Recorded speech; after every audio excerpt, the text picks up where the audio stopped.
हाँ बच्चों देखो मॉर्निंग की क्लास में हमने प्रत्यावर्ती धारा में एक्सरसाइज 2 के पार्ट थर्ड तक तो पूरा डिस्कस कर लिया था।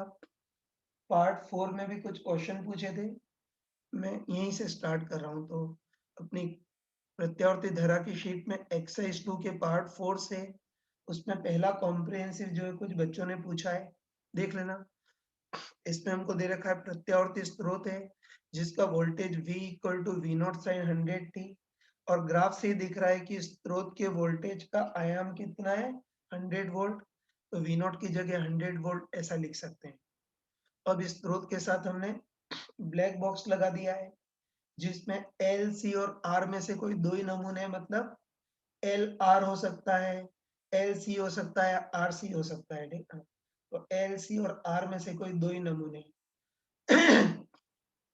अब वोल्टेज लगाए तो धारा भी बहेगी और दोनों का समय के साथ ग्राफ दे रखा है। तो वोल्टेज का ग्राफ तो साइन जैसा ही है और धारा का ग्राफ ऐसा दे रखा है। ग्राफ से दिख रहा है कि इस बार धारा का आयाम कितना है √2 एम्पियर और सबसे मेन चीज है कि वोल्टेज की तुलना में धारा का ग्राफ π/400 सेकेंड पीछे खिसका हुआ है। ठीक है ना, तो इससे हम धारा का एक्सप्रेशन लिख सकते हैं ना। तो ये चीज मैथमेटिक्स में पैराबोला में भी पढ़ी होगी और प्रत्यावर्ती धारा में भी मैंने बताई थी ये चीज, और मॉडर्न फिजिक्स में ही बताई थी कि किसी भी ग्राफ को टी नॉट जितना आगे की ओर खिसका दें तो उल्टा टी की जगह टी माइनस टी नॉट आ जाता है, और किसी भी ग्राफ को टी नॉट जितना पीछे खिसका दें तो टी की जगह टी प्लस टी नॉट आ जाता है। तो इस बार वोल्टेज की तुलना में धारा का ग्राफ π/400 पीछे की ओर खिसका हुआ है, इससे टी की जगह टी प्लस π/400 आ जाएगा। तो सोर्स के वोल्टेज का एक्सप्रेशन तो 100 sin ओमेगा टी है और धारा का फंक्शन क्या होगा, धारा का आयाम तो √2 sin ओमेगा 100 और ग्राफ π/400 पीछे की ओर खिसका है तो t की जगह t प्लस π/400 ही होगा। 100 का मल्टीप्लाई कर लोगे ना तो धारा का एक्सप्रेशन √2 sin 100t प्लस π/, और धारा का एक्सप्रेशन ये हमारे पास आ गया है ना। मतलब हमको पता चल गया कि धारा का आयाम तो √2 है और सोर्स के वोल्टेज और धारा के बीच कलांतर कितना है π/4, मतलब 45 डिग्री है, ये पता चल गया। अब अंदर नमूने कौन से होंगे वो देखना है, तो तुम बताओ देखते ही। इस सोर्स का वोल्टेज साइन ओमेगा टी और सॉरी सोर्स का फंक्शन साइन ओमेगा टी और धारा का function sine omega T plus π/4 है, मतलब साफ साफ दिख रहा है कि स्रोत की तुलना में धारा, है ना, स्रोत के वोल्टेज की तुलना में धारा का फेज 45 डिग्री आगे है, तो धारा की तुलना में सोर्स के वोल्टेज का फेज 45 डिग्री पीछे होगा। इतना समझते हो कि सोर्स के वोल्टेज की तुलना में धारा का फेज 45 डिग्री आगे है, तो धारा की तुलना में सोर्स के वोल्टेज का फेज 45 डिग्री पीछे होगा। मतलब धारा का वेक्टर डायग्राम ऐसे बना है, तो सोर्स के वोल्टेज का वेक्टर डायग्राम 45 डिग्री पीछे आएगा। सोर्स के वोल्टेज का वेक्टर डायग्राम ये है, तो रास्ते की नेट प्रतिबाधा का ये वेक्टर डायग्राम ऐसा होगा, और नेट प्रतिबाधा का वेक्टर डायग्राम थोड़ा बहुत नीचे की ओर है, मतलब कंफर्म है कि इसके अंदर आर और सी होंगे, है तो ये बोल सकते हैं कि अ, धारा की तुलना में सोर्स के वोल्टेज का फेज 45 डिग्री पीछे है ना, मतलब धारा का वेक्टर डायग्राम तो यही बनाते हैं। तो सोर्स के वोल्टेज का वेक्टर डायग्राम 45 डिग्री पीछे आएगा, तो नेट प्रतिबाधा की दिशा ऐसी होगी, और नेट प्रतिबाधा की दिशा ऐसी तब होती है जब आर और सी हो। ठीक, मतलब पक्का है कि ब्लैक बॉक्स के अंदर एक तो प्रतिरोध आर होगा और संधारित्र सी होगा। आर और सी के मान कितने हैं वो देखना है, तो उसको तो कर सकते हैं, सिंपली इनके प्रभावी प्रतिरोध का वेक्टर डायग्राम बना देंगे। तो बताओ, सर्किट में एक तो प्रतिरोध है और हमको पता है कि प्रतिरोध का प्रभावी प्रतिरोध आर, और दूसरा संधारित्र है, तो हमको पता है कि संधारित्र का प्रतिघात 1/c ओमेगा होता है जहां ओमेगा 100 है। तो बताओ एक्स दिशा में आर, वाई दिशा में 1/c ओमेगा, तो सबका परिणामी कितना होगा √r² प्लस 1/c ओमेगा का स्क्वायर, ये हो जाएगा। रास्ते की नेट प्रतिबाधा इतनी हो जाएगी और नेट प्रतिबाधा का वेक्टर डायग्राम ऐसा है, तो ऑब्वियसली सोर्स के वोल्टेज का ये वेक्टर डायग्राम ऐसा ही होगा, है ना? और हमको दे रखा है कि सोर्स के वोल्टेज की तुलना में धारा 45 डिग्री पीछे, सॉरी, सोर्स के वोल्टेज की तुलना में धारा 45 डिग्री आगे, तो धारा की तुलना में सोर्स के वोल्टेज का फेज 45 डिग्री पीछे होगा तो ये धारा है, और उसकी तुलना में सोर्स के वोल्टेज का फेज 45 डिग्री पीछे होगा, मतलब धारा और सोर्स के वोल्टेज के बीच कलांतर 45 डिग्री होगा, है ना? तो कहने का मतलब है कि जो परिणामी प्रतिबाधा है उसका एक्स अक्ष से कोण 45 होगा। कोई स्मार्ट पर्सन हो तो डायरेक्ट बोल सकता है ना? यहीं से एक्सप्रेशन से ही दिख रहा है कि दोनों के बीच कलांतर 45 डिग्री है, तो ये 45 डिग्री होगा। स्मार्ट पर्सन हो तो यहाँ से ही बोल सकता है कि नेट प्रतिबाधा का इसके साथ कोण 45 है, तो वाई अक्ष से भी कोण 45 होगा। मतलब नेट प्रतिबाधा एक्स और वाई के बिल्कुल बीच में है, मतलब इस बार आर और 1/c ओमेगा बराबर होगा। ये इतनी बुद्धि नहीं चले तो मूर्खों टाइप से मैथमेटिकली लिख सकते हैं। तो बताओ, स्रोत के वोल्टेज और धारा के बीच कलांतर 45 डिग्री है ना, मतलब नेट प्रतिबाधा का भी कोण 45 होगा। और तब परिणामी का इसके साथ कोण फाई हो, तो tan फाई इक्वल टू, जिसके साथ कोण नहीं बन रहा है मतलब 1/c ओमेगा, अपन जिसके साथ कोण बन रहा है वो r, और इस बार फाई कितना है 45 डिग्री है। बताओ tan 45 कितना होता है 1, फिर tan 45 1 हो गया, इसको उधर ट्रांसफर करेंगे तो 1/c omega equal to r, मतलब बोल सकते हैं कि इस बार r और 1/c ओमेगा बराबर होंगे। तो बताओ इसमें जो 1/c ओमेगा उसको भी हम क्या लिख सकते हैं, r लिख सकते हैं। तो रास्ते की नेट प्रतिबाधा कितनी हो जाएगी, root of R square plus 1/c omega को भी आर स्क्वायर, तो रास्ते की नेट प्रतिबाधा कितनी हो गई, root R square plus R square, मतलब रूट 2r। तो बस रास्ते की नेट प्रतिबाधा इतनी है तो धारा का आयाम निकाल सकते हैं ना। तो हम बोल सकते हैं कि धारा का आयाम कितना होगा, वोल्टेज का आयाम अपन रास्ते की कुल प्रतिबाधा। तो बस आराम से बताओ कि हमको क्वेश्चन में ग्राफ से दिख रहा है कि धारा का आयाम √2 है, बराबर वोल्टेज का आयाम कितना है 100, अपन रास्ते की नेट प्रतिबाधा कितनी है √2r। तो r को इधर और √2 को उधर ट्रांसफर करेंगे तो r इक्वल टू 50 ओम ही आएगा। r 50 है तो c निकाल सकते हैं ना। बताओ इस समीकरण से बोल सकते हैं कि 1/c ओमेगा का मान भी r के बराबर है, तो 1/c निकालना है, इंटू ओमेगा कितना है 100, और 1/c ओमेगा का मान भी r मतलब 50 के बराबर है। तो इससे तुम c निकालोगे तो कितना आएगा, निकाल लेना, सॉल्व करोगे तो c 200 माइक्रोफेरेड ये आएगा, ठीक है। बस अब सारे पार्ट कर सकते हैं ना। फर्स्ट पार्ट में पूछा है कि ब्लैक बॉक्स के अंदर क्या होंगे, तो आर और सी होंगे, वो देख लिया हमने। फिर आर और सी की वैल्यू, तो ए ऑप्शन सही है, आर का मान 50 ओम और धारिता 200 माइक्रोफेरेड है।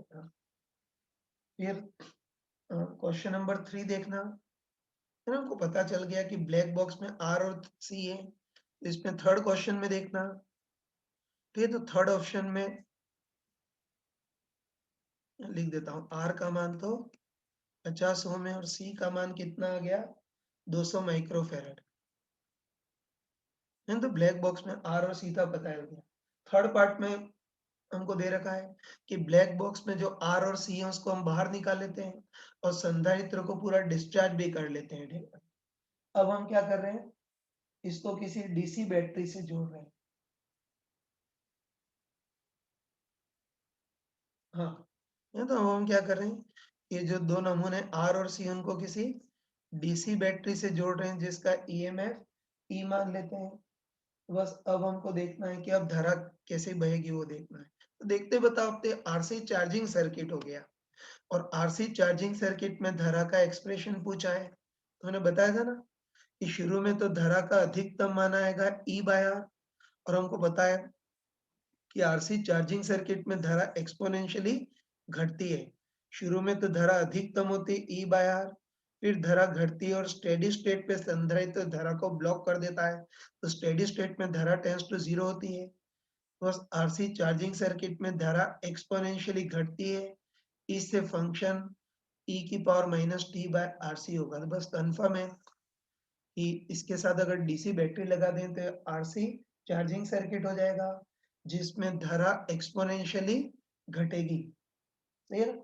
और इसका टाइम कांस्टेंट कितना होगा वो पूछा है, तो आर इंटू सी। तो आर तो कितना है 50 ओम, इंटू सी कितना है 200 माइक्रोफेरेड। तो लिख देता हूँ, टाइम कांस्टेंट आर सी, तो आर तो 50 और सी 200 माइक्रो में तो 10 की पावर माइनस 6।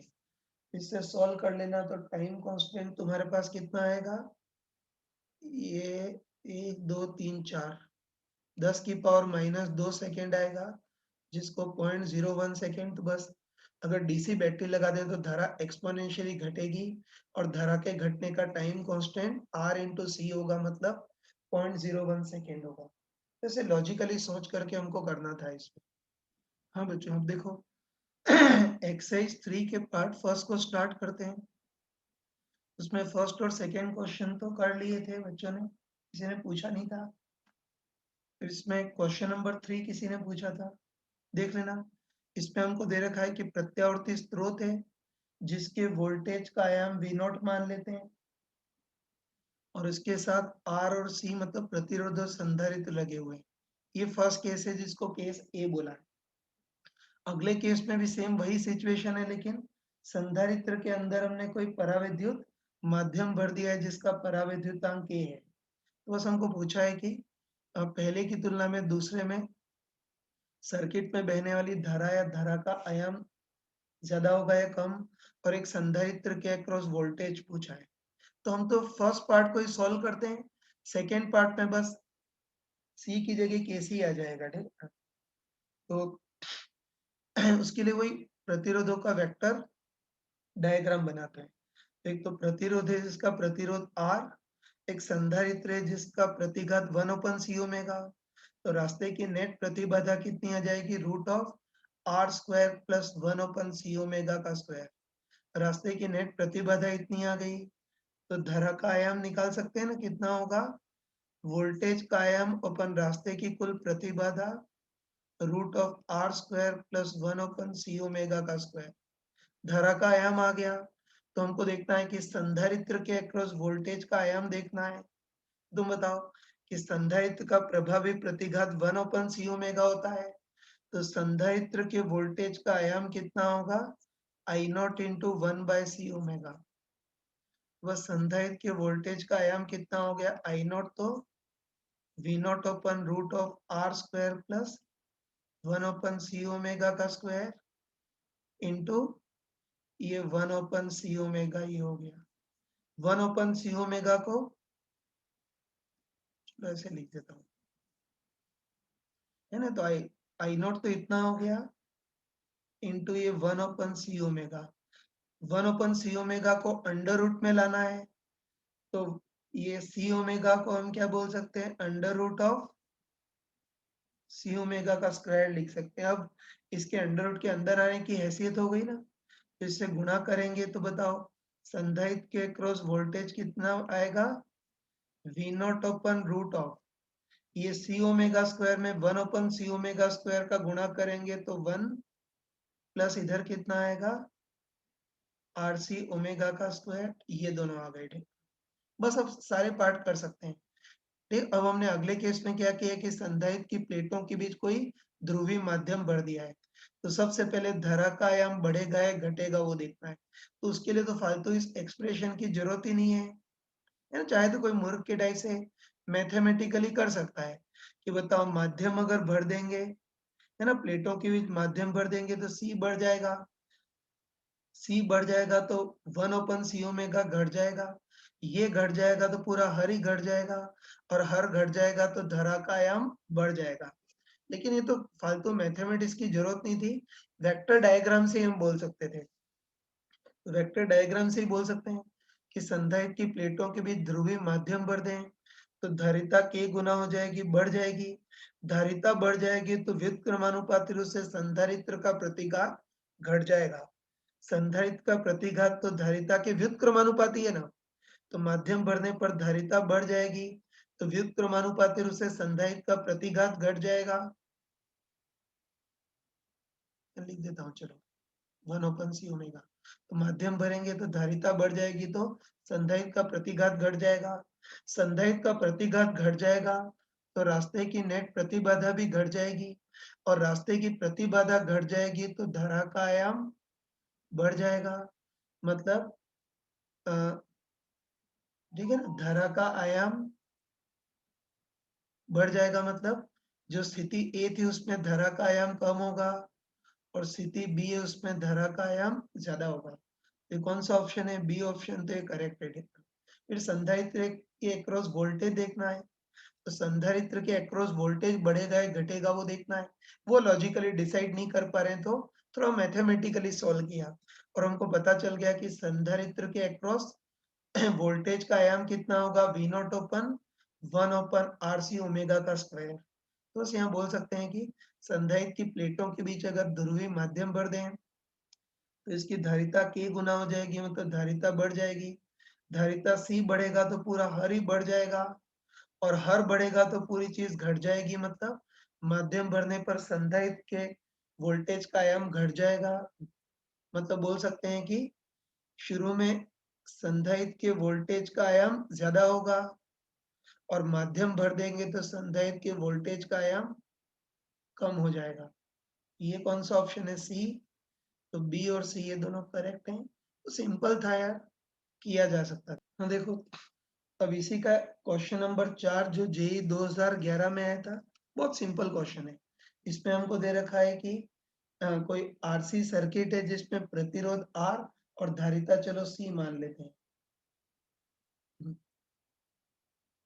ठीक है। अब देखो, पहले इसको हमने प्रत्यावर्ती स्रोत के साथ जोड़ा है जिसकी कोणीय आवृत्ति 500 रेडियन पर सेकेंड है, और अभी इसकी प्रतिबाधा हमको कितनी दे रखी है? R into root 1.25। तो अभी इसकी प्रतिबाधा निकाल सकते हैं ना, शायद देखते ही पता चल गया होगा कि प्रतिरोध का प्रभावी प्रतिरोध R, प्रत्यावर्ती सर्किट है ना, इससे वेक्टर डायग्राम का यूज कर सकते हैं।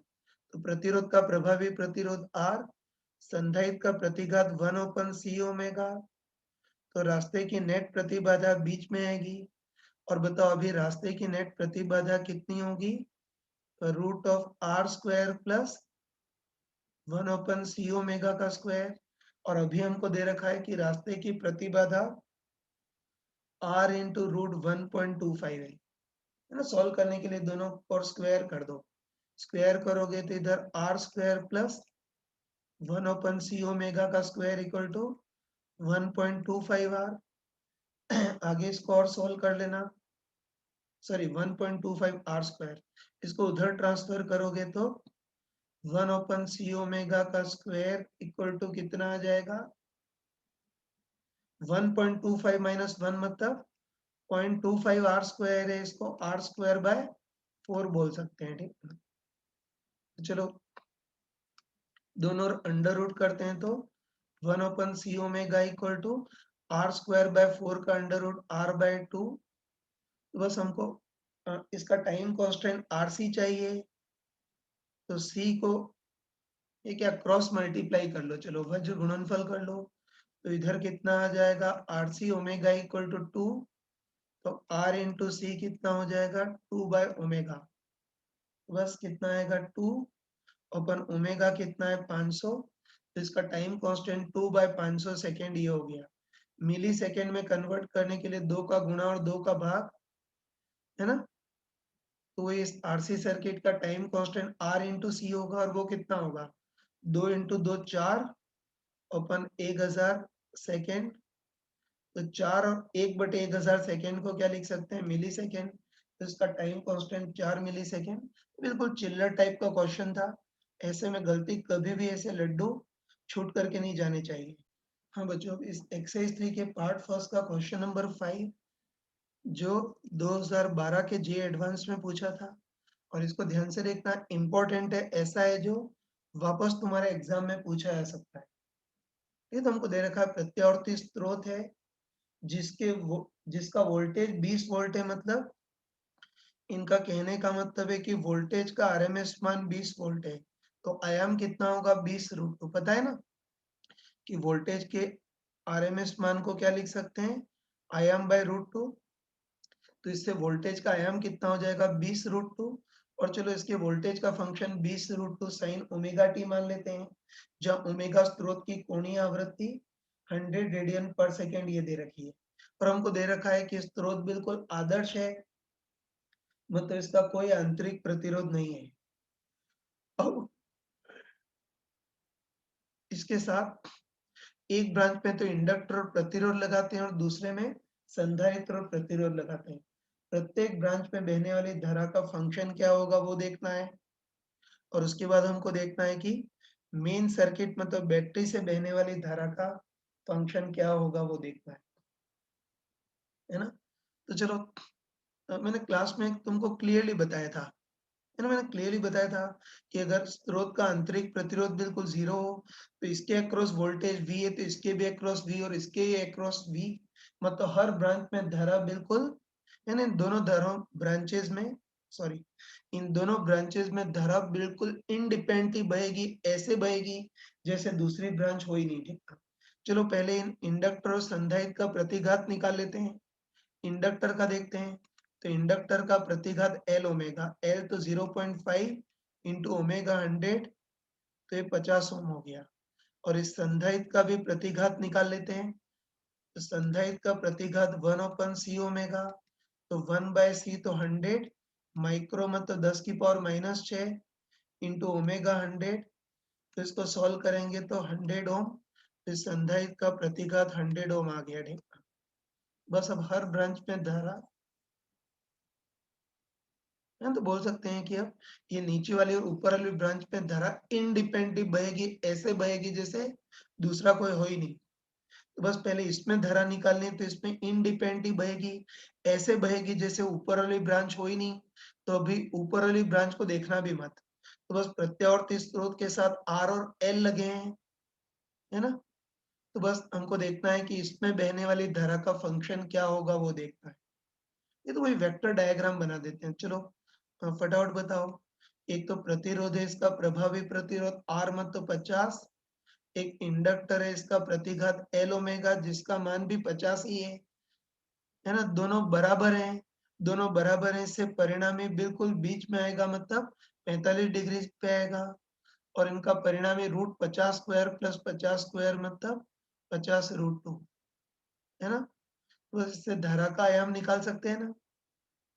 तो तुम बताओ कि ये जो नीचे वाला सर्किट है, इसमें बहने वाली धारा, यहाँ लिख देता हूँ चलो, है ना। नीचे वाली जो सर्किट है उसमें बहने वाली धारा का आयाम कितना होगा, वोल्टेज का आयाम अपन प्रतिबाधा, तो वोल्टेज का आयाम तो कितना है 20√2 अपन इसकी कुल प्रतिबाधा कितनी है 50√2।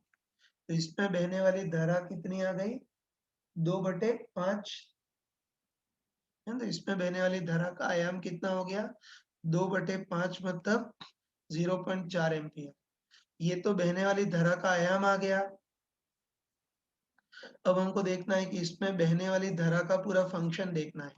तो शुरू में तो धारा का आयाम लिखेंगे 0.4 एम्पियर और आगे फंक्शन लिखना है।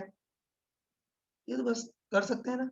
फेज की इंफॉर्मेशन फेजर डायग्राम में छुपी होती है, मुझे बताने की जरूरत नहीं है कि धारा का वेक्टर डायग्राम तो क्षैतिज और नेट प्रतिबाधा की जो दिशा है वो सोर्स के वोल्टेज को बताती है। तो साफ साफ दिख रहा है कि सोर्स के वोल्टेज की तुलना में धारा का फेज 45 डिग्री पीछे होगा। तो सोर्स के वोल्टेज का फंक्शन हमने साइन ओमेगा टी माना है, तो धारा का function sine omega T minus 45 degree. तो इसमें बहने वाली धारा का आयाम 0.4 और आगे function sine omega T minus 45 degree, जहाँ ओमेगा 100 है वो समझते हैं। इसमें धारा आ गई, वैसे ऊपर वाली ब्रांच में भी धारा इंडिपेंडेंटली बहेगी, ऐसे बहेगी जैसे नीचे वाली ब्रांच हो ही नहीं। तो ऊपर वाली ब्रांच में भी धारा इंडिपेंडेंटली निकाल लेते हैं। तो इसमें भी प्रतिरोधों का वेक्टर डायग्राम बनाते हैं। तो बता, एक तो प्रतिरोध है, इसका प्रभावी प्रतिरोध 100 ओम, और एक संधारित्र है, इसका प्रतिघात 1/c ओमेगा होता है, इसका मान भी 100 ही है। तो बताओ, ये भी 100, ये भी 100, तो इनका परिणामी भी बिल्कुल बीच में होगा, मतलब 45 डिग्री कोण पर होगा। और इस बार भी इनका परिणामी या प्रतिबाधा √100² प्लस 100² मतलब 100√2 ये हो गया। बस इसमें भी धारा का आयाम निकाल सकते हैं ना। तो जो ऊपर वाली ब्रांच है उसमें बहने वाली धारा का आयाम कितना हो, है ना। ऊपर वाली जो ब्रांच है उसमें भी बहने वाले धारा का आयाम कितना होगा, वोल्टेज का आयाम अपन प्रतिबाधा, तो वोल्टेज का आयाम तो 20√2 ही है। अपन इसकी कुल प्रतिबाधा कितनी है, 100√2, तो ये कितना आ गया यार, 0.2 एम्पियर। ये तो आयाम आया। अब I2 का पूरा फंक्शन भी लिख सकते हैं ना। तो I2 का आयाम तो 0.2 एम्पियर। फंक्शन देखना है तो बस फेज की सारी इंफॉर्मेशन फेजर डायग्राम में छुपी होती है, तो तुमको कहने की जरूरत नहीं है कि धारा का वेक्टर डायग्राम तो हमेशा क्षैतिज ही लेते हैं, और परिणामी प्रतिबाधा की जो दिशा है वो सोर्स के वोल्टेज के फेज को बताएगी। साफ साफ दिख रहा है कि सोर्स के वोल्टेज की तुलना में इस बार धारा का फेज 45 डिग्री आगे है। तो बताओ, सोर्स के वोल्टेज का फंक्शन साइन ओमेगा टी है, तो धारा का फंक्शन क्या होगा, साइन ओमेगा टी प्लस 45, है ना। बस हम ऊपर वाली ब्रांच में भी बहने वाली धारा का पूरा फंक्शन लिख सकते हैं। इसका आयाम तो कितना है, 0.2, और आगे फंक्शन क्या होगा, sign omega T plus 45 degree, सही है ना। तो ये हमने दोनों की धारा का फंक्शन लिख दिया है, सही है ना। चलो अब हमको देखना है कि ये मेन ब्रांच में तो बैटरी से बहने वाली धारा का फंक्शन क्या होगा वो देखना है ना। तो मुझे पेज चेंज करना पड़ेगा क्योंकि ये तो पूरा भर गया है। अगले पेज पे लिख देता हूँ।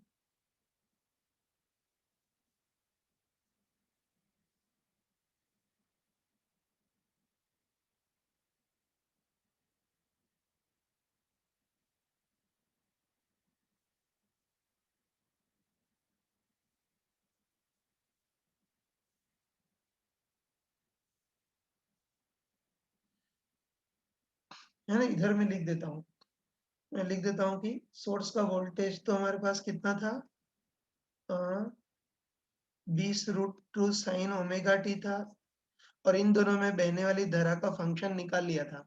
मैं लिख देता हूँ कि इसमें बहने वाली धारा I1 का फंक्शन क्या था, इसका आयाम तो 0.4, ये वाला, तो इसका आयाम तो 0.4, और आगे sign omega T minus 45 degree, है ना। और इस वाली ब्रांच में बहने वाली धारा का फंक्शन क्या था, आयाम तो 0.2 और साइन ओमेगा टी प्लस 45, है ना। तो बस इसमें बहने वाली धारा का फंक्शन आ गया, इसमें बहने वाली धारा का आ गया, तो अब बैटरी से बहने वाली धारा देखनी है।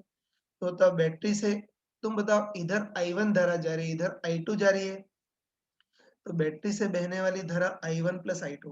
पहले मूर्ख लोग कैसे करते हैं वो सुन लेना।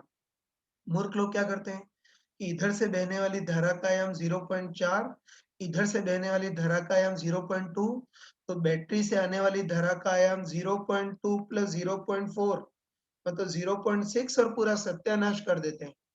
बताओ सही है गलत, गलत है यार, ठीक है ना। ध्यान रखना कि इसमें बहने वाली धारा का आयाम 0.4 है, इसमें बहने वाली धारा का आयाम 0.2 है, लेकिन दोनों अलग अलग फेज में, दोनों अलग अलग फेज में, इसलिए रुपए पैसे के टाइप से नहीं जोड़ सकते, इनको भी वेक्टर डायग्राम से जोड़ना पड़ेगा। तो लिख देता हूँ, इस स्रोत से बहने वाली धारा कितनी है, I1 प्लस I2। I1 तो कितना है, 0.2 sign omega T plus 45, plus I2 कितना है 0.4, तो मुझे नीचे ही लिखना पड़ेगा यार। I1 तो इतना है प्लस I2 कितना है 0.4 साइन ओमेगा टी, मैंने उल्टा लिख दिया, चलो। ये तो I इक्वल बैटरी से निकलने वाली धारा I1 प्लस I2 होगी, तो I1 तो 0.4 sign omega T minus 45, plus I2 है 0.2 साइन ओमेगा टी प्लस 45। अब इन दोनों को जोड़ना है, तो ये चीज तुमने सिंपल हार्मोनिक मोशन में पढ़ी होगी कि समान आवृत्ति के दो साइन फंक्शन को जोड़ने के लिए फेजर डायग्राम में वेक्टर डायग्राम का मेथड लगाएंगे, है ना। तो चलो पहले हम ऐसा करते हैं कि इस साइन फंक्शन के संबंधित वेक्टर बनाते हैं। तो इस साइन फंक्शन का आयाम 0.2 है, तो इसके संबंधित वेक्टर का मान तो 0.2 होगा और इसका इनिशियल फेज 45 डिग्री, मतलब इसका एक्स अक्ष से कोण 45 डिग्री आगे होगा। फिर हम क्या करते हैं, इस साइन फंक्शन के संबंधित वेक्टर बनाते हैं। इसका आयाम 0.4 है, तो इसके संबंधित जो वेक्टर होगा उसका मान 0.4 होगा और इसका इनिशियल फेज -45 है, तो इसका कोण एक्स अक्ष से 45 डिग्री नीचे होगा। बस बताओ, दोनों वेक्टर है ना, दोनों साइन फंक्शन के संबंधित वेक्टर बना दिए। अब इन साइन फंक्शन को जोड़ने की जगह इनके संबंधित वेक्टर को जोड़ेंगे, मतलब वेक्टर का परिणामी निकालेंगे। तो होता है ये 45 डिग्री ऊपर और 45 डिग्री नीचे, मतलब दोनों के बीच आपस में कोण 90 डिग्री होगा। तो तुम बताओ कि इस वेक्टर का मान 0.4, इसका मान 0.2 और दोनों परस्पर लंबवत हैं, तो इनका परिणामी बीच में आएगा ना, और इनका परिणामी कितना होगा, रूट ऑफ 0.2 का स्क्वायर प्लस 0.4 का स्क्वायर, है ना। तो इसको सॉल्व कर लेना। इसको सॉल्व करोगे तो तुम्हारे पास कितना आएगा, सॉल्व कर लेना।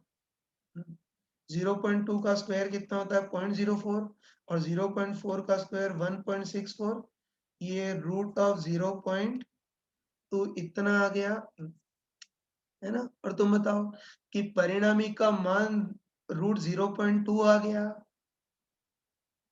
चलो क्या रूट 0.2 को मैं क्या लिख सकता हूँ, √2/10 लिख सकता हूँ ना।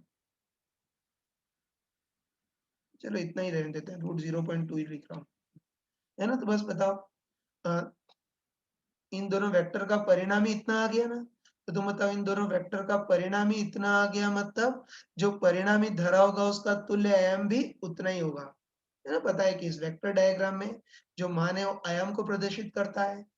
बस तुम बताओ कि इन दोनों के परिणामी का मान 0.2, सॉरी, इन दोनों का परिणामी का मान √0.2 है, मतलब जो तुल्य धरा होगी उसका आयाम भी इतना ही होगा, है ना। तो हम बोल सकते हैं कि इन दोनों को वेक्टर डायग्राम से जोड़ा, बस हम बोल सकते हैं कि इन दोनों के परिणामी का मान √0.2 है, तो जो परिणामी धरा है उसका आयाम भी कितना होगा, √0.2 एम्पियर इतना होगा।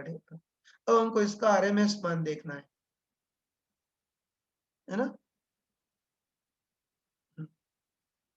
ये तो आयाम आ गया, लेकिन अब हमको बैटरी से बहने वाली परिणामी धारा का आरएमएस मान देखना है, तो वो कितना होगा, आयाम बाय √2, तो आयाम तो √0.2/√2, तो ये कितना हो जाएगा, ये 1/√10 हो जाएगा। तो 1/√10 कितना होता है, अप्रोक्सीमेटली पाई, मतलब 3.14। तो ये सॉल्व करेंगे तो लगभग 0.3 लगभग आएगा। तो इससे हम बोल सकते हैं कि 0.31 ऐसा कुछ आएगा। इससे हम बोल सकते हैं कि स्रोत से बहने वाली धारा का आरएमएस मान लगभग 0.31 एम्पियर है, लगभग 0.3 एम्पियर, मतलब ए ऑप्शन सही है ना। तो क्या क्या समझ गया ना, इसमें बहने वाली धारा का फंक्शन, इसमें बहने वाली धारा का फंक्शन देख लिया, तो स्रोत से निकलने वाली धारा I1 प्लस I2, इन दोनों को जोड़ना है अलग अलग फेज में, तो इनको जोड़ने के लिए वेक्टर डायग्राम का यूज किया। इस साइन फंक्शन के संबंधित वेक्टर ये, इस साइन फंक्शन के संबंधित वेक्टर ये, एक 45 डिग्री ऊपर दूसरा 45 डिग्री नीचे, मतलब दोनों परस्पर लंबवत होंगे, तो परिणामी बीच में कहीं आएगा और रूट ऑफ इसका स्क्वायर प्लस इसका स्क्वायर, मतलब √0.2। और बताओ इन दोनों के परिणामी का मान इतना है, मतलब जो ये परिणामी धरा है उसका आयाम भी इतना ही होगा, √0.2 एम्पियर। बस स्रोत से बहने वाली धारा का आयाम इतना है, उसका आरएमएस मान कितना हो जाएगा, आयाम बाय √2 सॉल्व करेंगे तो 0.31 एम्पियर। तो ए ऑप्शन ये आ गया हमारे पास। सी ऑप्शन में पूछा है कि 100 ओम का जो प्रतिरोध है उसके अक्रॉस ये 100 ओम का ही प्रतिरोध है ना, इसके अक्रॉस वोल्टेज का आरएमएस मान कितना होगा वो देखना है। तो चलो पहले इसमें बहने वाली इसके वोल्टेज का आयाम पहले निकाल लेते हैं। चलो आराम से बताओ कि इस वाली ब्रांच में बहने वाली धारा का आयाम कितना है? 0.2 निकाल चुके थे ना? बताओ इस वाली ब्रांच में बहने वाली धारा का आयाम कितना है? 0.2। तो 100 ओम का जो प्रतिरोध है उससे भी बहने वाली धारा का आयाम कितना होगा? 0.2। तो धारा का आयाम इतना है, तो इस प्रतिरोध के अक्रॉस वोल्टेज का आयाम कितना होगा? धारा का आयाम इंटू इसका प्रतिरोध R। तो बताओ इसमें बहने वाली धारा का आयाम 0.2 इंटू इसका प्रतिरोध कितना है? 100। बस ये वाला जो प्रतिरोध है उसके वोल्टेज का आयाम 20 वोल्ट हो गया। अब हमको वोल्टेज का आरएमएस मान पूछा है, हमको बस यही पूछा है कि 100 ओम का जो प्रतिरोध होगा उसके अक्रॉस वोल्टेज कितना होगा, और उसके अक्रॉस केवल वोल्टेज पूछा है, तो वोल्टेज का आरएमएस मान पूछा है। तो वोल्टेज का आरएमएस मान कितना होगा? ये प्रतिरोध के वोल्टेज का आयाम बाय √2, वोल्टेज का आयाम तो 20 बाय √2, तो ये सॉल्व करेंगे तो 10 √2 वोल्ट इतना आ जाएगा। तो ये कौन सा ऑप्शन है? सी, ये सही है। तो इसके करेक्ट ऑप्शन होंगे ए और सी। डी ऑप्शन गलत हो जाएगा।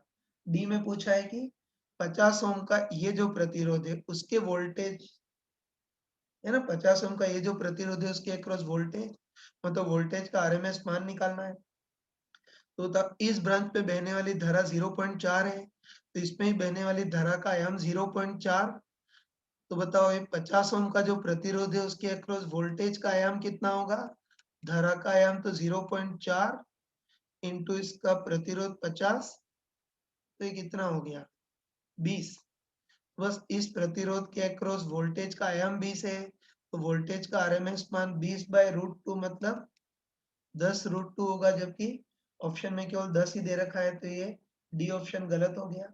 तो करेक्ट आंसर होंगे ए और सी है। तो ये ध्यान रखना थोड़ा सा, ये कई बार बताया है। ठीक, तो हमने तो केवल श्रेणी क्रम ही पढ़े, लेकिन अगर समानांतर क्रम में लगे हो तब भी कर सकते हो। बस एक ही चीज की टांग अड़ाने के लिए आंतरिक प्रतिरोध नहीं है, तो हर ब्रांच में धारा इंडिपेंडेंटली बहेगी।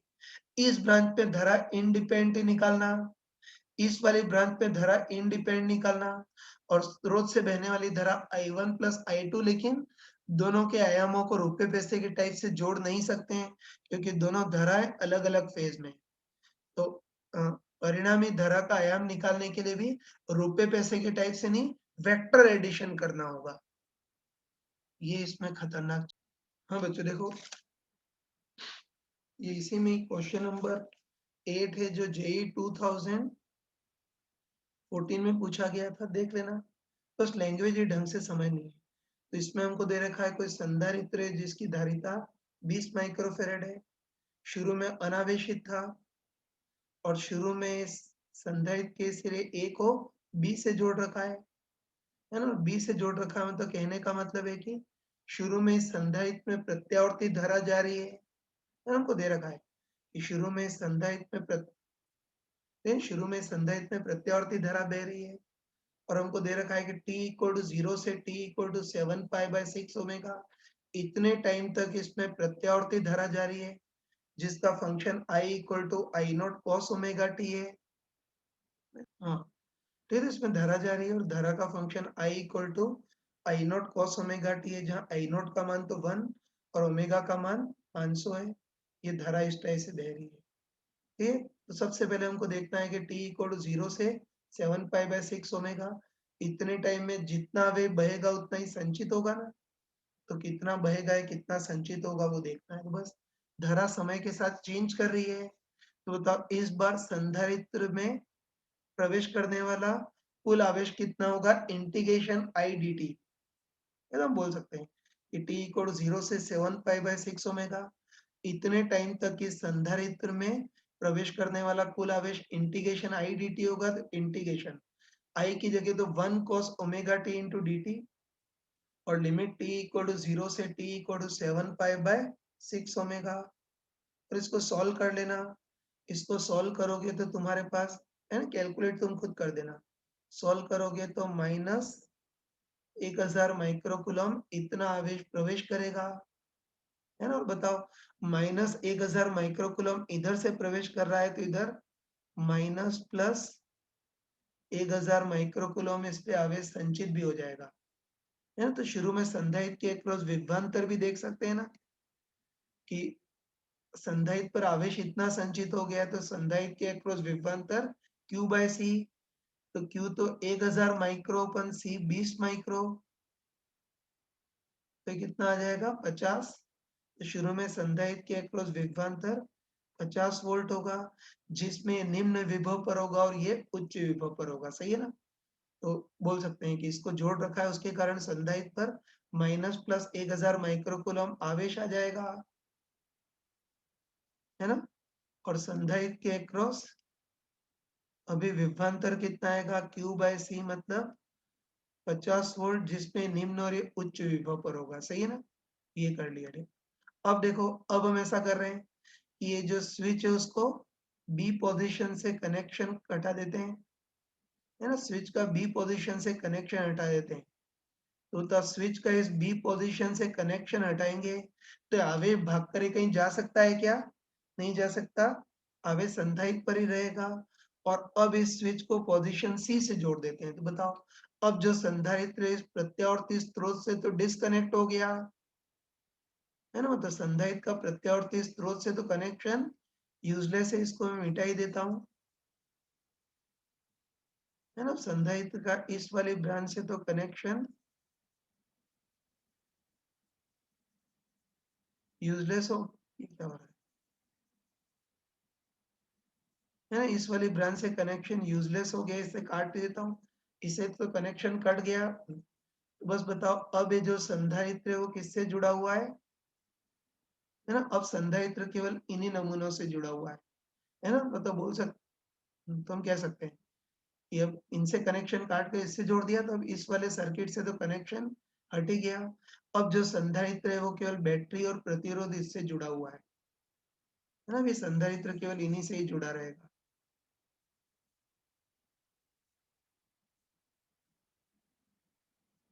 ये उड़ाई दी इनको, सही है, चलो।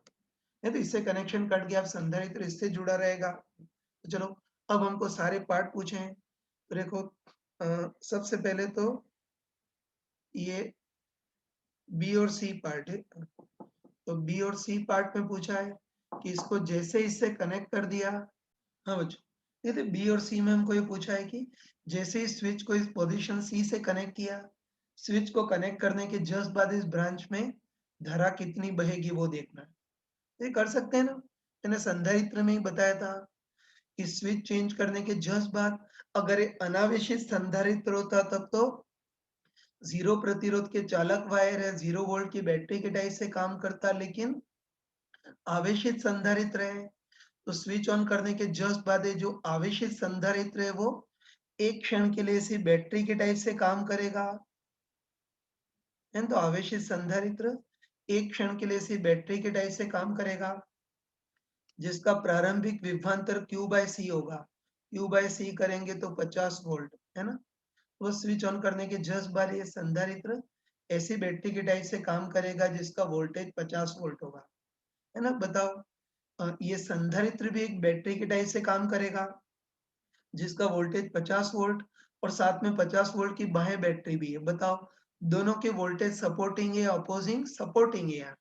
बताओ, ये जो वोल्टेज जो भी आवेशों को ऐसे धक्का दे रहा है, मतलब एंटी क्लॉकवाइज, और ये संधारित्र इस टाइप की बैटरी के टाइप से काम कर रहा है, ये भी आवेशों को एंटी क्लॉकवाइज धक्का दे रहा है, तो दोनों के धक्के सपोर्टिंग है तो ईएमएफ जुड़ जाएंगे। तो स्विच चेंज करने के जस्ट बाद रास्ते का कुल ईएमएफ 50 प्लस 50 100, अपन रास्ते का प्रतिरोध केवल 10, तो 100 प्लस 10 मतलब 10 एम्पियर की धारा बहेगी। तो हम बोल सकते हैं कि स्विच चेंज करने के जस्ट बाद इस सर्किट से 10 एम्पियर की धारा बहेगी और ऐसी एंटी क्लॉकवाइज बहेगी, सही है ना? तो ये सी सही है, फिर बी गलत हो गया। बी में दे रखा है कि स्विच, चलो ये तो रहने दो, सी तो सही है कि स्विच चेंज करने के जस्ट बाद 10 एम्पियर की धारा एंटी क्लॉकवाइज बहेगी, ये सही है। चलो डी ऑप्शन देखना, ये तो अब हमको दे रखा है कि लंबे टाइम तक स्विच को जोड़े रखा है, तो स्टेडी स्टेट आ जाएगा, और स्टेडी स्टेट तक बैटरी से संधारित्र की ओर बहने वाला कुल आवेश कितना होगा वो देखना है। इसको मैं मिटा देता हूँ, ये काम हो गया अपना, है ना। तो चलो डी पार्ट करते हैं।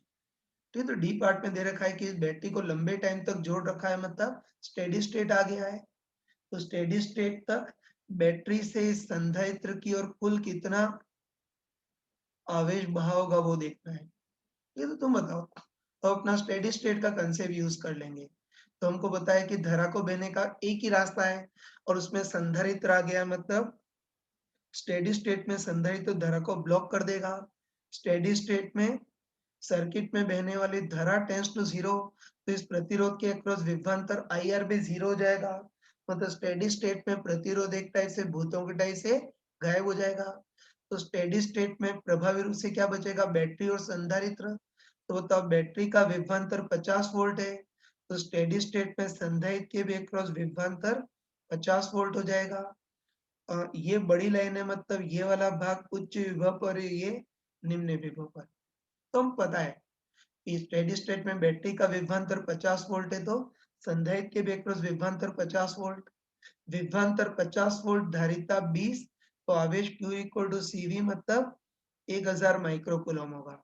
और ये सिरा बैटरी के पॉजिटिव के आधा पास है प्लस और ये माइनस, है ना। तो बस स्टेडी स्टेट में संधारित्र पर आवेश प्लस माइनस 1000 हो जाएगा। तो बस हमको पूछा है कि बैटरी से संधारित्र की ओर कुल कितना आवेश आया होगा। तो बस तुम आराम से बताओ कि शुरू में संधारित्र पर आवेश -1000 था, है ना। ये प्लस माइनस को पॉजिटिव तो माइनस प्लस को नेगेटिव। तुम बताओ, शुरू में संधारित्र पर आवेश माइनस प्लस 1000 था और अंत में प्लस माइनस 1000 हो गया, है ना। या सिंपल शब्दों में ऐसा बोल सकते हैं कि शुरू में संधारित्र पर आवेश -1000 माइक्रो कूलम था और अब प्लस 1000 माइक्रो कूलम हो गया। मतलब संधारित्र पर कितना अतिरिक्त आवेश आया होगा, 1000 micro coulomb minus 1000 micro coulomb. तो सॉल्व करेंगे तो 2000 माइक्रो कूलम, है ना। तो बोल सकते हैं कि इस पूरे प्रोसेस में बैटरी से संधारित्र की ओर टोटल कितना आवेश बहा होगा, 2000 माइक्रो कूलम इतना आवेश बहा होगा। तो इसको 2000 और माइक्रो को 10 की पावर -6, तो 2 इंटू 10 की पावर -3 कूलम इतना बहा होगा। ये तो लास्ट स्टेप में गलती मत करना है। ये तुम बताओ कि शुरू में संधारित्र पर आवेश 3 हो और बाद में 10 हो जाए तो कितना अतिरिक्त आवेश आया होगा, 10 माइनस 3 मतलब 7।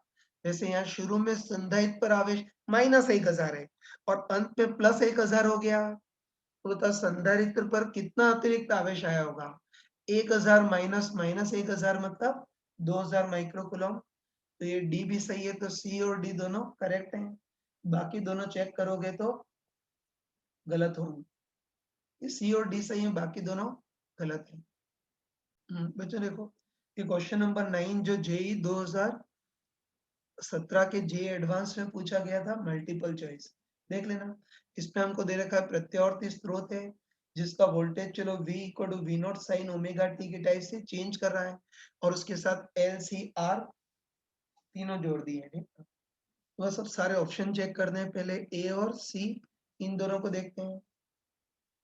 ठीक है, तो ए और सी में हमको पूछा है, ए और सी में हमको पूछा है कि इस क्या है, ए और सी में पूछा है कि इस प्रत्यावर्ती स्रोत की कोणीय आवृत्ति चेंज कर रहे हैं। पूछा है कि प्रत्यावर्ती स्रोत की कोणीय आवृत्ति कितनी रखें ताकि धारा और सोर्स के वोल्टेज के बीच कलांतर 0 हो जाए, है ना। तो मैंने क्लास में क्लियरली बताया था कि धारा और सोर्स के वोल्टेज के बीच कलांतर 0 कब होता है, अनुनादी स्थिति पर, है ना। आर ये एल ओमेगा और ये 1/c ओमेगा, मैंने बताया था कि अनुनादी स्थिति पर एल ओमेगा और 1/c ओमेगा कैंसिल हो जाते हैं। तो रास्ते की प्रतिबाधा ऐसी है तो सोर्स के वोल्टेज का भी वेक्टर डायग्राम ऐसा ही आता है। तो धारा और सोर्स के वोल्टेज के बीच कलांतर 0 हो जाता है। तो मैंने क्लास में चमका कर बताया था कि एलसीआर सर्किट में धारा और सोर्स के वोल्टेज के बीच कलांतर 0 कब होता है ना। धारा और सोर्स के वोल्टेज के बीच कलांतर 0 कब होता है, अनुनादी स्थिति पर। तो बस हम कह सकते हैं कि धारा और सोर्स के वोल्टेज के बीच कलांतर 0 कब होगा? अनुनादी स्थिति पर। तो उसके लिए स्रोत की कोणीय आवृत्ति कितनी रखनी पड़ेगी? अनुनादी कोणीय आवृत्ति के बराबर। और अनुनादी कोणीय आवृत्ति 1/√LC होती है। तो 1/√L 1 माइक्रोफेरेड मतलब 10 की पावर -6 और सॉरी L 1 माइक्रो हेनरी मतलब 10 की पावर -6 और C 1 माइक्रोफेरेड मतलब 10 की पावर -6। तो इससे अनुनादी आवृत्ति निकालोगे तो 10 की पावर 6 रेडियन पर सेकेंड। तो स्रोत और वोल्टेज की कलांतर 0 कब होगा? अनुनादी स्थिति पर। तो उसके लिए स्रोत की कोणीय आवृत्ति 10 की पावर 6 रेडियन पर सेकेंड एडजस्ट करनी होगी, जबकि यहाँ 10 की पावर 4 रेडियन पर सेकेंड है। तो ए ऑप्शन तो गलत हो गया, सी ऑप्शन सही है। तो सी ऑप्शन में हमको दे रखा है कि जिस कोणीय आवृत्ति पर सोर्स और वोल्टेज के कलांतर 0 उसको अनुनादी कोणीय आवृत्ति बोलते हैं और वो 1/√LC होती है। तो जो अनुनादी कोणीय आवृत्ति है L और C इनके ही मान पे निर्भर करती है, प्रतिरोध R के मान पे निर्भर नहीं करती है।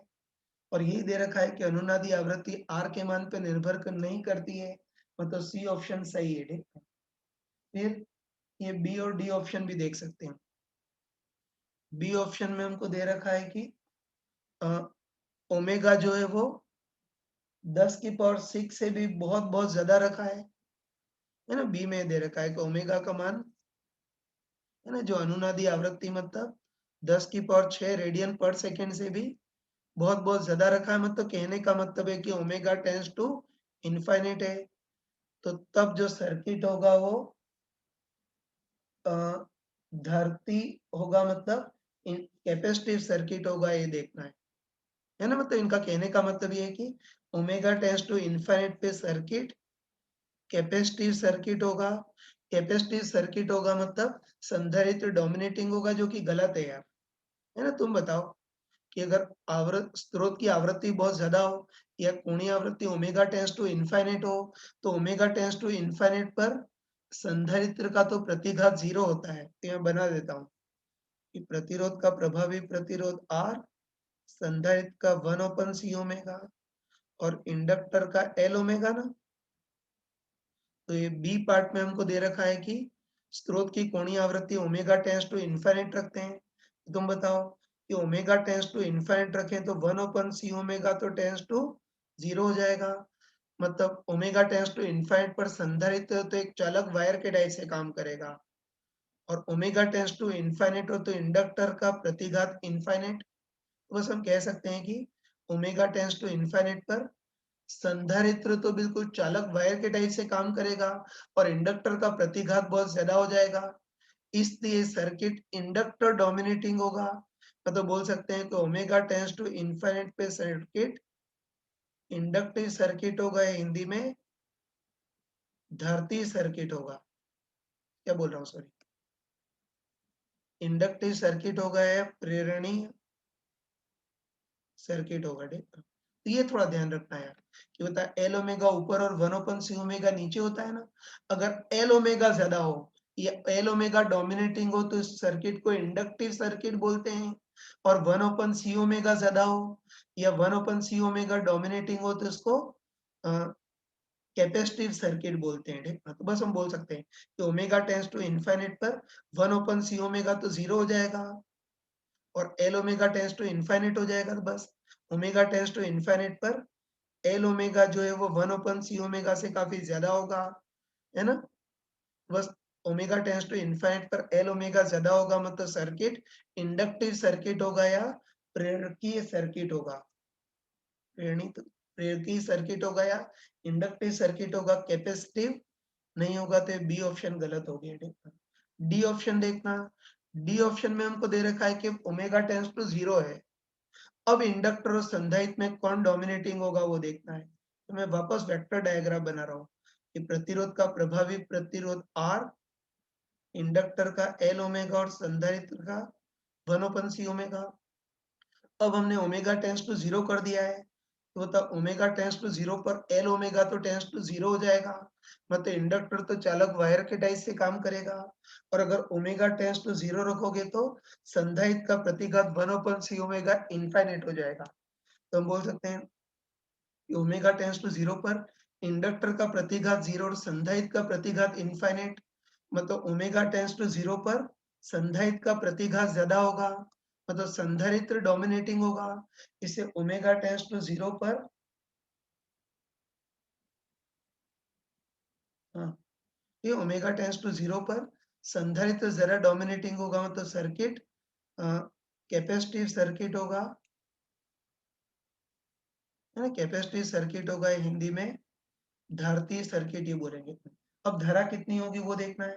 तो बस तुम बताओ कि अगर ओमेगा टेंस टू 0 रखें तो ओमेगा टेंस टू 0 पर एल ओमेगा तो 0 हो जाएगा, लेकिन ओमेगा टेंस टू 0 रखें तो 1/c ओमेगा इनफाइनाइट हो जाएगा। तो बस बताओ ओमेगा टेंस टू 0 पर संधारित्र का प्रतिघात इनफाइनाइट हो जाएगा, संधारित्र का प्रतिघात इनफाइनाइट हो जाएगा तो रास्ते की प्रतिबाधा भी इनफाइनाइट, और रास्ते की प्रतिबाधा इनफाइनाइट तो धारा का आयाम लगभग 0 होगा। तुम बताओ कि धारा का आयाम वोल्टेज का आयाम अपन रास्ते की प्रतिबाधा, प्रतिबाधा इनफाइनाइट हो जाएगी तो धारा का आयाम टेंस टू 0 हो जाएगा।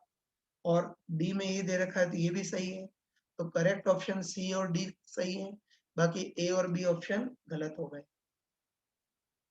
ये बिल्कुल सिंपल है, ये सारी चीजें हमने थ्योरी में करा रखी है पहले से, वही क्वेश्चन जेई में घुमा फिरा करके पूछता है। हाँ बच्चों, क्वेश्चन नंबर 10वां देखना, ये भी जेई 2017 में है। ढंग से देखो तो प्रत्यावर्ती धारा का तो है ही नहीं, ये तो सरल और गति की सुपर पोजिशन का है। तो इसमें हमको दे रखा है कि कोई भी 3 टर्मिनल है X Y Z, terminal X पर एब्सोल्यूट विभव इतना है, टर्मिनल वाई पर इतना और टर्मिनल जेड पर इतना है। बस हमको अलग अलग टर्मिनल के बीच विभवांतर निकालना है। ठीक है, तो ए जो ऑप्शन है, ए ऑप्शन में हमको पूछा है कि वी एक्स वाई कितना होगा, मतलब वी एक्स वाई मतलब टर्मिनल एक्स और वाई के बीच विभवांतर कितना होगा, है ना। तो बताओ टर्मिनल एक्स और वाई के बीच विभवांतर को हम क्या बोल सकते हैं, V X minus V Y. तो ध्यान रखना कि ए ऑप्शन में हमको वी एक्स वाई मतलब एक्स और वाई टर्मिनल के बीच विभवांतर निकालना है, मतलब V X minus V Y निकालना है ना। वो सॉल्व कर सकते हैं पहले वी एक्स, तो वी एक्स तो कितना है, V not sine omega t है, माइनस वी वाई कितना है, V not sine omega T plus 120 degree इतना है ना। तो बस हमको देखना है कि जो Vx माइनस वी वाई तो x और y के बीच विभवांतर इतना आ गया ना, इसका तुल्य आयाम कितना होगा और फिर तुल्य आरएमएस मान कितना होगा वो देखना है। तो बस तुम बताओ कि हमको Vx माइनस वी वाई करना है, मतलब इनडायरेक्टली दो साइन फंक्शन को घटाना है ना। तो Vx माइनस वी वाई करना है, मतलब इनडायरेक्टली हमको दो साइन फंक्शन को घटाना है। तो इसके दो तरीके हैं यार, कि एक तो तरीका है कि घटाने को भी जोड़ में कन्वर्ट कर लो, सही है ना, और फिर वेक्टर डायग्राम से तुम इनको जोड़ सकते हो, ठीक है। तो बताओ वी एक्स वाई मतलब एक्स और वाई के बीच विभवांतर कितना है, V not sine omega T plus, है ना, इसको ऐसे लिख सकते हैं वी एक्स वाई को V not sine omega T plus minus of V naught cos omega T plus 120 degree, है ना। तो बस माइनस साइन थीटा को क्या लिख सकते हैं, साइन थीटा प्लस 180 लिख सकते हैं ना। तो वी एक्स वाई को ऐसे लिख सकते हैं V not sine omega T plus minus V not sine omega T plus 120 degree ऐसे लिख सकते हैं। हाँ, ठीक है, तुमको पता होगा कि माइनस साइन थीटा को साइन थीटा प्लस 180 लिखते हैं, तो इस पूरी चीज को क्या लिख सकते हैं, V not sine omega T plus 120 degree तो था ही, और माइनस को अंदर ले आएंगे तो प्लस 180 डिग्री और आ जाएगा, सही ना। पता होगा कि माइनस साइन थीटा को साइन थीटा प्लस 180, तो minus sign omega T plus 180 को sign omega T plus 120 plus 180 लिख सकते हैं। तो बताओ अब वी एक्स वाई हमारे पास कितना आ गया, बताओ। ये तो V not sine omega T plus ये V not sine omega T plus ये कितना हो गया, 300 डिग्री हो गया ना। ये लिख सकते हैं। बस अब हमको इन दोनों साइन फंक्शन को जोड़ना है, सही है ना? तो वही हमने ये किया कि घटाने को भी जोड़ में कन्वर्ट कर लिया, बस अब हमको इन दोनों साइन फंक्शन को जोड़ना है और तुल्य आयाम कितना होगा वो देखना है। बस आराम से बताओ कि 2 साइन फंक्शन को जोड़ने के लिए वो अपना वेक्टर डायग्राम मेथड यूज़ करेंगे ना, बस क्या करेंगे, प्रत्येक साइन फंक्शन के कॉरेस्पॉन्डिंग वेक्टर बनाते हैं। तो इस साइन फंक्शन के कॉरेस्पॉन्डिंग पहले वेक्टर बनाते हैं। तो इस साइन फंक्शन के कॉरेस्पॉन्डिंग वेक्टर ऐसा आएगा जिसका मान v नॉट और कोण 0। फिर इस साइन फंक्शन के कॉरेस्पॉन्डिंग वेक्टर बनाएंगे। तो इस साइन फंक्शन के संबंधित वेक्टर ऐसा आएगा जिसका मान v नॉट होगा और कोण 300 डिग्री होगा। तो यहाँ से 300 डिग्री ऐसा होगा, है ना? तो इस साइन फंक्शन के संबंधित वेक्टर ऐसा होगा जिसका मान तो v नॉट और कोण 300 डिग्री ऐसा होगा। ये 300 डिग्री, तो ये वाला कोण कितना बचेगा, 60 डिग्री। तो बस अब हम क्या करेंगे, है ना? अब हम क्या करेंगे, इन साइन फंक्शन को जोड़ने की जगह उनके संबंधित वेक्टर को जोड़ेंगे, मतलब वेक्टर का परिणामी निकालेंगे।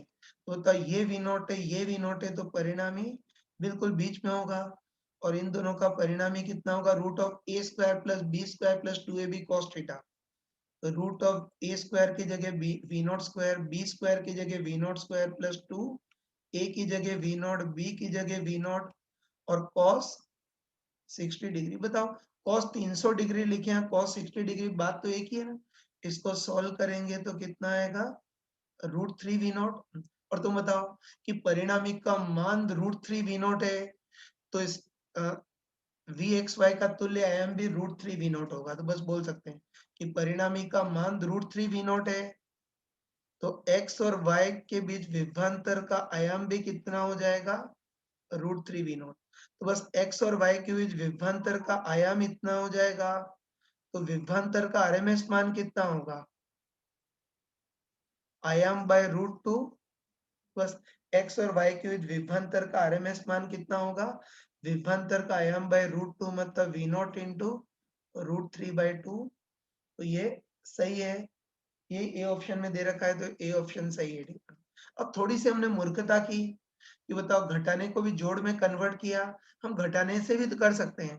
बताओ, दो वेक्टर के योग का परिमाण पता है तो दो वेक्टर के व्यवकलन का भी तो परिमाण पता है, उससे भी कर सकते थे। तो अभी तो मूर्खों टाइप से जोड़ में कन्वर्ट किया, डर लग रही थी, लेकिन अब इसी चीज को हम डायरेक्ट घटाने से करते हैं। तो ए ऑप्शन को फिर से मैं लिख रहा हूँ कि x और y के बीच विभवांतर निकालना है, मतलब vx माइनस vy निकालना है। तो बताओ vx कितना है,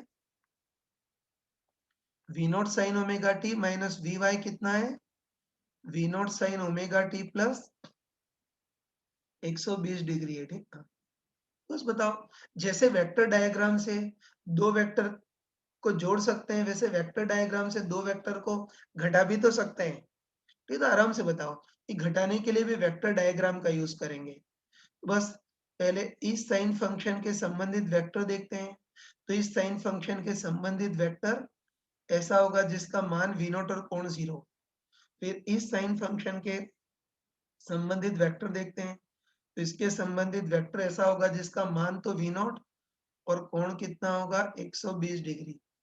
सही है ना? तो बस हमको इन दोनों साइन फंक्शन को घटाना है, तो उसकी जगह इन दोनों वेक्टर को घटाएंगे, है ना? साइन फंक्शन को घटाने की जगह इन दोनों वेक्टर को घटाएंगे। और जैसे दो वेक्टर के योग का परिमाण root A square plus B square plus 2ab cos theta होता है, वैसे दो वेक्टर के व्यवकलन का परिमाण क्या होता है, root of A square plus B square minus 2ab cos theta होता है।